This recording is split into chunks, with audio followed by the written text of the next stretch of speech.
Greetings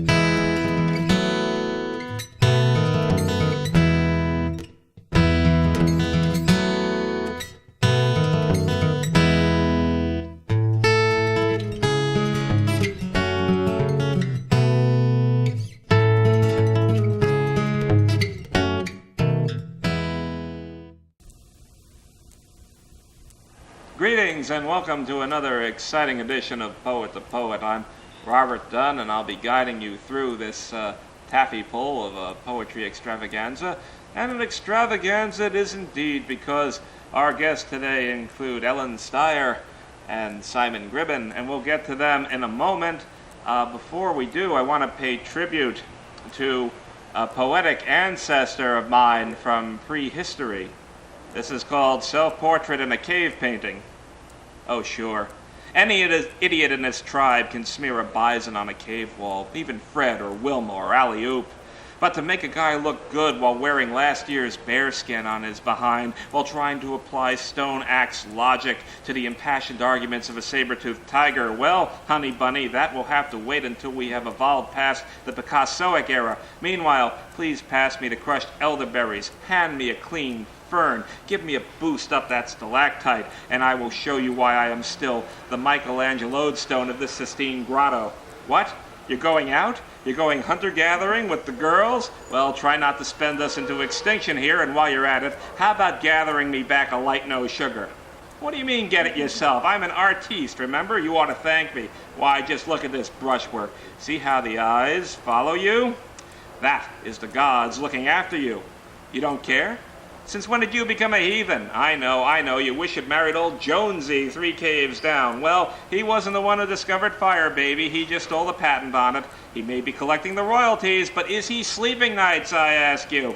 Clutching his security blanket with one hand and his stuffed toy tyrannosaur on the other. I sleep like a baby, you know, because my heart is pure and my art is pure, and millions of years from now, they will all know my name. Well, Cave Canaan to you too, baby. Ah, well. Now, we come to Ellen Steier. Ellen Steier is a poet and an actress and a lounge pianist and singer. Mm-hmm. Or is it a lounge singer and pianist? Both. She started writing in her teens, which was only a couple of weeks ago, as I understand it. Studied with Eve Leoff at Hunter College in the City University of New York. Interested in self-expressive aspects. Started running around, performing, doing all kinds of things. So, she has a poem published in something called Poems That Thump in the Dark, which is something that we all keep under our pillow. Is that not so, Helen? Absolutely. There it goes. Well, welcome to Poet the Poet, Ellen Steier. How about we get right into a poem? Okay. This is that poem that was published, My Lives as a Cat. Cat. C. A. T. Could mean change all the time. That's how I operate. So if you try to cat scan on me, by the time you scanned, you'd be too late. Don't make a beeline for this feline.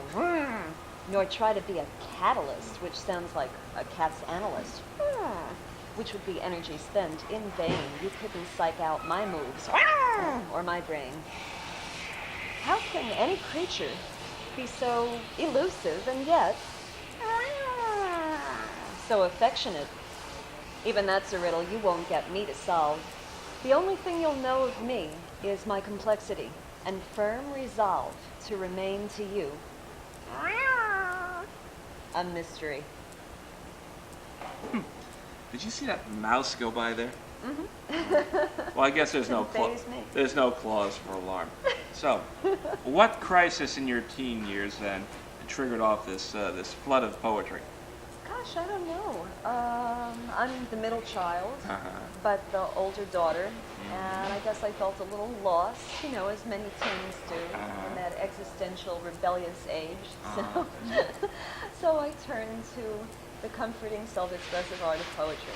I see. You were lost, huh? And now you're found. I had a good set of maps at that age. Found. Really? Well, we found you here, didn't we? Anyway, how about another poem? Okay, sure. This is to Madonna, and quite a cat she is. And Like meow, man. And here goes to Madonna. There are some, especially men, who fancy all women as pretty much Madonnas or whores. And you who sport the name of the former, I know, are not Madonna pure or even like a virgin. But I refuse to rashly condemn you as a whore, as either or, when surely compassionate truth lies somewhere in between, and I don't mean in between your thighs. Surprise. Others may snicker at you and think first of the genital, but I'm a woman and we're both human, so I prefer to think first and be gentle. Besides, what woman's a saint? I know I ain't. And many a guy has left his taint on me and on you, on our bodies and inside, so we needn't put on a parade, a charade of virtue, to hide the desperate meaning stemming from seemingly ceaseless emotional bleeding. Madonna, your need seems more naked than all the flesh you could ever show in a photograph or a video. At odd moments I think of you and feel unexpectedly touched by your raw loneliness, and wish I could know you, to try to do something that might take you by surprise, throw you so off your guard that any potential nasty retort would elude your lips and disarm your disguise. I think Simon's having a little Madonna fantasy about that.